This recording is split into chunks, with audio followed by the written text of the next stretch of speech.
Hi guys, welcome to your athlete briefing for the 2024 JCPRD Kids Triathlon. We're so excited you're joining us for race day. So we're gonna take up about 10 minutes of your time just to kind of brief you on everything that's gonna happen on race day, before race day, after race day, all of those fun things.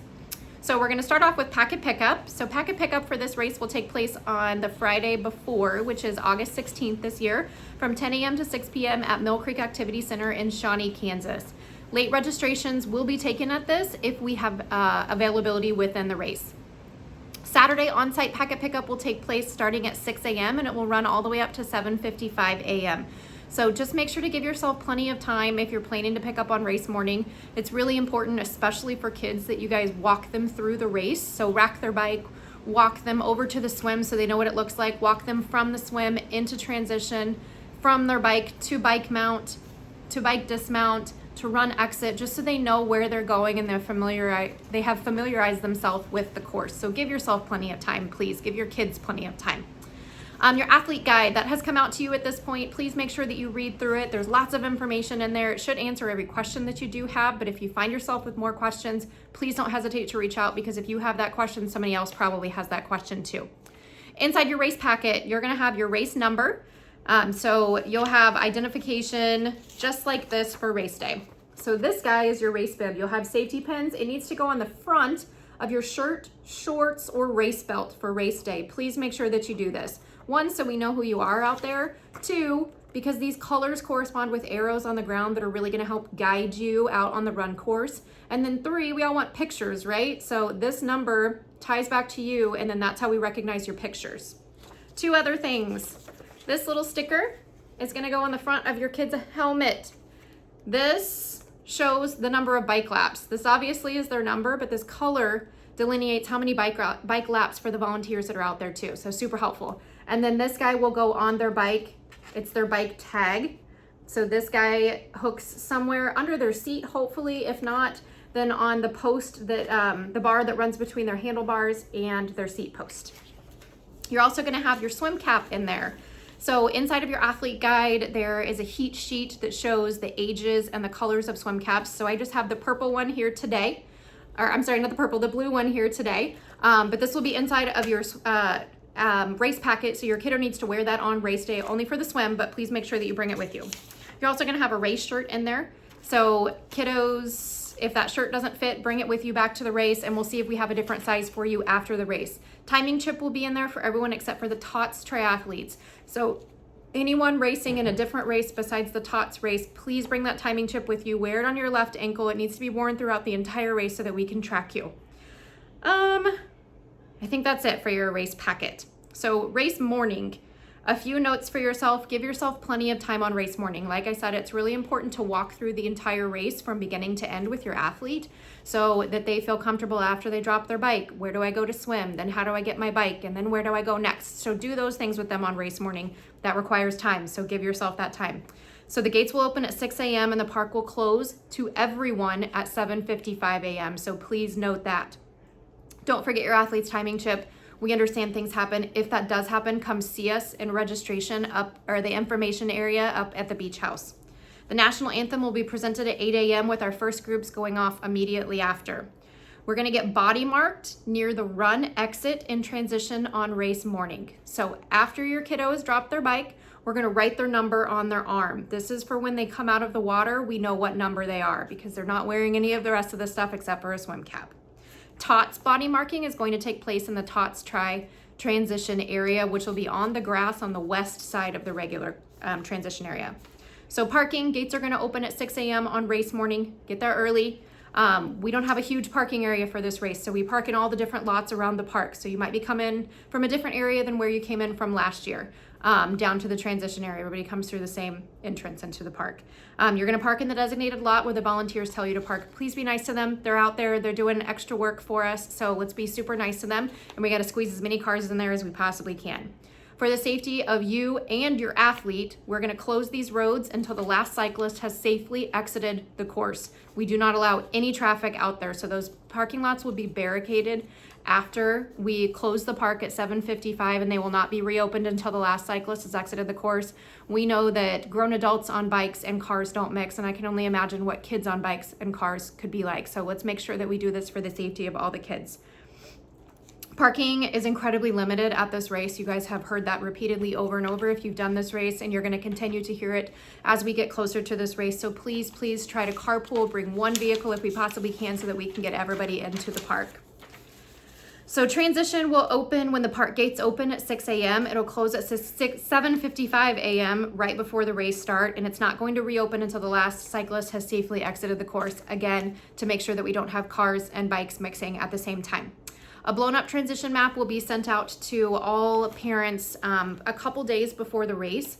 We send one out in the athlete guide that is basically just says 6 to 10 year olds on one side and 11 to 14 year olds on the other side. We will assign bike rack numbers, which means that there will be a group of numbers that rack on a certain rack. Those will be listed on the end of the bike rack as well so that athletes can see them. But we'll send that out a couple days prior to the race so that you have a better idea of where you're going to station your items.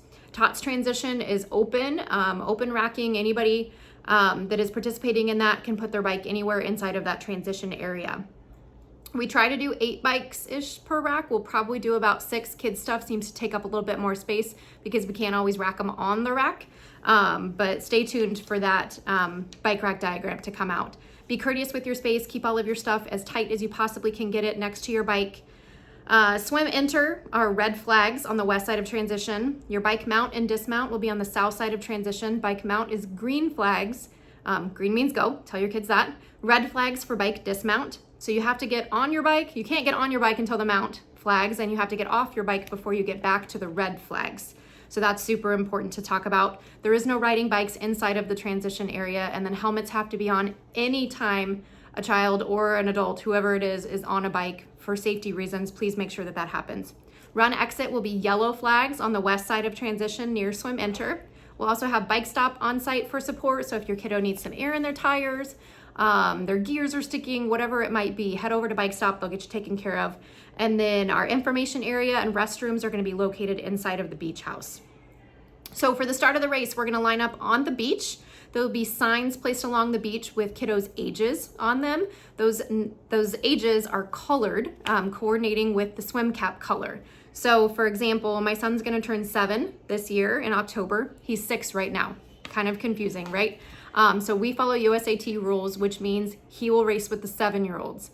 So kids race in whatever age group they are on 12/31 of this year. So he'll line up with the 7-year-olds at the race. So your sign color, like I said, is going to match your child's swim cap color. Athletes will enter the water in heats determined by their age group. And then the first thing that the athletes are going to do in the beach swim will be to run down the beach from east to west, and then they'll swim. There'll be a video that's shared as well with you prior to race days so that you can kind of familiarize your child with what the swim is actually going to look like. So bike mount, dismount, like I said, green flags for mount, red flags for dismount. They're on the south side of transition. Athletes are not allowed to ride their bike inside of transition. They need to have their helmet on and clipped, and then they have to be wearing shoes. So I didn't cover this with transition, but we don't allow parents in transition after the race starts. We have many, many, many volunteers that will be in there. They will be clipping helmets. They will be helping tie shoes. So please make sure that you're thanking those volunteers for doing that. But if we allowed parents in there, it would be absolute chaos. So we're following USAT rules here. We're not allowing parents inside transition. So work with your kiddos on getting their shoes on correctly, their socks on correctly, their helmet clipped, all of those things. On the run exit will be on the west side of transition, just north of the swim enter. There are yellow run exit flags that they are going to go out of. You're going to follow the arrows on the ground, just like I told you. So the little kiddo that has this yellow bib on is going to follow the yellow arrows on the ground to lead them out through all their turns. There's signage as well. That's color-coded signage. So they'll follow the yellow signs or the yellow arrows on the sign. So 6 to 8-year-olds in that, I think that we call it a super sprint triathlon, are going to follow the yellow arrows. The 9 to 10-year-olds are in the sprint triathlon. They'll follow the blue arrows. And then our 11 to 14-year-olds are green. So you're gonna follow those green arrows out there. Orange will be tots. And you guys are kind of going in a totally different direction. Aid stations, there's gonna be one on the north side of transition, one on the run course, and then bottled water at the finish line. Our aid stations will both have Gatorade and water available, so please make sure that you take advantage of that. They'll have minimal first aid out there, so if you need anything out there, they can help you with that too. In terms of safety, we already talked a lot about the roads being closed and bikes and cars not mixing, so I can't talk about that enough. Please make sure that you don't try to leave when we still have cyclists out there. Also, bags are not to be left unattended outside of the transition area. If one is left unattended, our park police will search it. If it's deemed safe, they'll bring it to information. If not, we're gonna have more questions than answers at that point. Finish line, Kona Ice is available for all athletes and volunteers. So that's complimentary, it's included in your registration. Please stop by, please grab one. Everybody else that's joining on race day, mom, dad, grandma, grandpa, brothers and sisters, please make sure that you bring some extra cash or a card and they can hook you up with Kona Ice. For athletes, we'll have Highland Dairy chocolate milk, we'll have fruit from Hy-Vee, we'll have Gatorade, bottled water provided by FedEx. Golden Grounds Coffee Company is also going to be on site this year. So please make sure, again, bring your cash, bring your cards, whatever it is, but they'll be on site selling coffee, which is delicious. I can personally vouch for the Palmer, and pastries on race morning. So your results and photos. Results will be available to be printed out at the beach house. So just bring your race number up there with you. We can type that in and get you a little receipt. They'll also be available on mtechresults.com. As far as photos go, those should be uploaded probably the afternoon of the race. So give us a few hours to get all those uploaded. And those will be tied to your race number. So you can go to mtechresults.com and they should all be tied there. There'll also be a site that's shared via email and on social media with you so you know where to find those.